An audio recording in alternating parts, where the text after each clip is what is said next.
Hey everyone, welcome to The Gig, a series about film and TV from behind the scenes and on the screen. We are your hosts, Leyla T. Rosario. Jessica Ransom. And today we are kicking off Black History Month with some of our favorite Black TV shows and films to watch. Woo!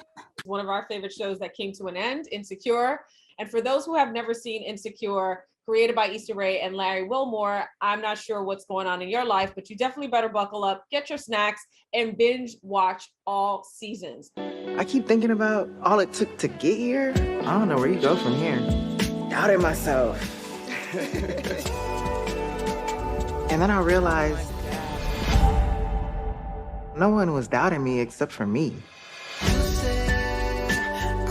The season finale, which is number 5, closed out with such a heartfelt ending, I feel, where we get to finally see Issa grow up and her fellow cast members. They grow into their security levels with themselves. It was pure growth from self-validation to Issa and Lawrence coming back into each other's lives and coming back as a couple. Some fans loved it, some fans hate it. You know, let us know how you feel in the comments. To Molly and Leonard getting married, to Tiffany having a baby, to Kelly also expecting on having a child on the way. I mean, I loved it. I love the way they closed it out.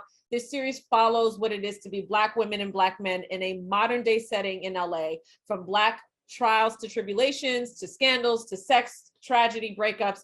This was the show that I felt I grew up watching since 2016. And I definitely cried watching the last episode in season 5, because to me, it showed that Issa and her friends really found who they were. Highly recommend the show. I mean, again, if you haven't seen on HBO, please watch it.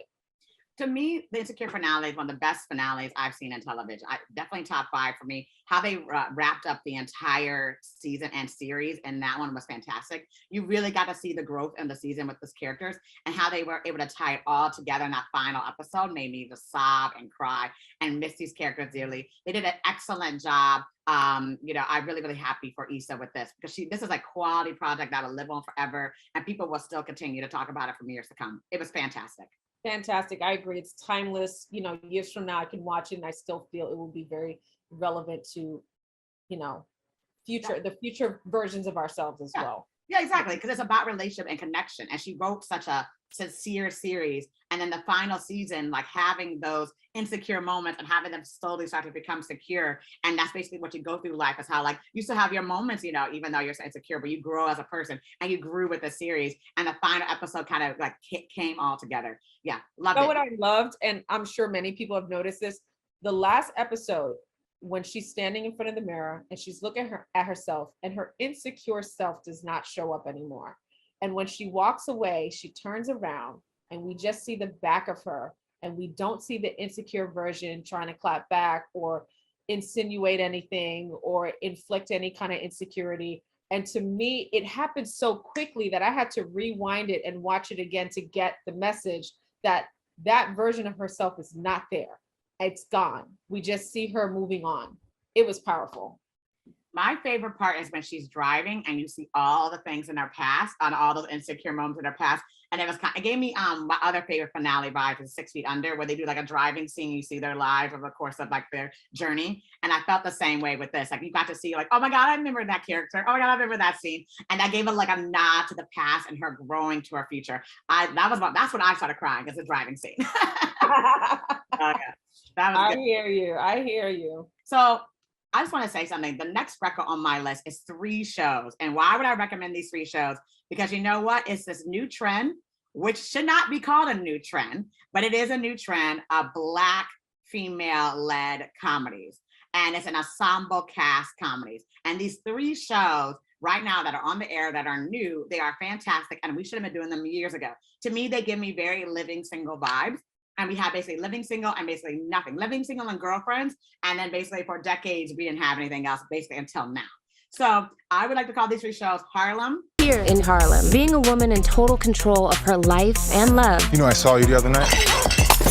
Really? That's weird. It's not always easy. Guys, I'm seriously fine. Girl, you know we don't believe you, right? Rainbow sprinkles in your hair.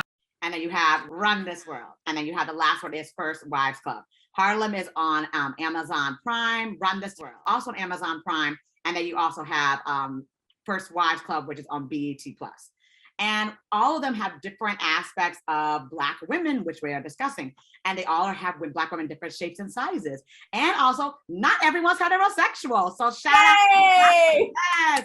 The Black queer women like me are finally being represented. And that's what I love about these shows. Like, you know, it's too long to get into what each of them is about. But why put them looped in a group here is because I've been waiting for this. I've been waiting for this since Girlfriends and Living Single. I'm like, finally, we're getting back to that comedy. And you know what? And it makes me really, really happy that these shows are successful. They're getting, you know, second and third season. People are enjoying them and liking them. And this should have been around a long, long time ago. Harlem, became obsessed, binge watched the entire thing in 2 days as well. Just like an incredible cast, incredible acting. And I will add to my list the other 2 shows because I haven't watched those yet.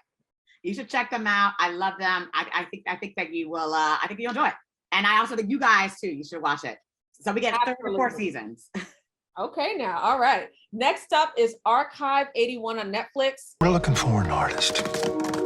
Someone who can restore a recently acquired collection of damaged videotapes. Hello?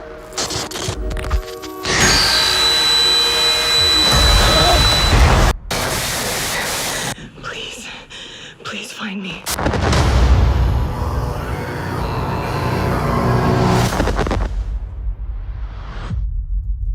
I recommend watching it. Although it was a little too slow in the beginning for me, I was committed to it because I'm a loyal viewer and I needed to know how is this show going to end.